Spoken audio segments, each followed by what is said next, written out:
Alors, Zoho pour les organismes à but non lucratif, ou communément dit en anglais non-profit business.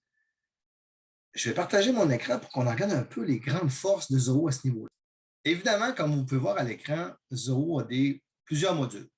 Euh, Là, on va parler présentement du CRM, comme vous pouvez voir, mais il y a beaucoup de modules qui peuvent être utilisés parce que Zoho a à peu près 50, une cinquantaine de modules, mais le CRM est très fréquemment utilisé pour les organismes à but non lucratif. Comme vous pouvez voir à l'écran, ça commence par les 4 champs les plus demandés, ce qui a rapport à la téléphonie, les courriels, le chat et les réseaux sociaux.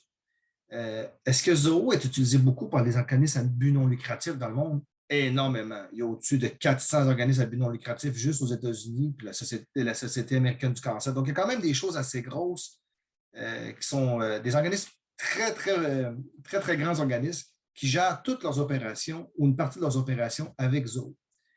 Évidemment, la grande force de ce système-là, c'est du glisser-déposer, du drag and drop qu'on appelle communément, où c'est très simple de s'adapter, de modifier.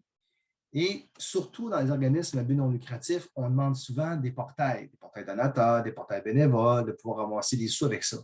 Donc, c'est très utilisé et c'est très fonctionnel pour un OBNL.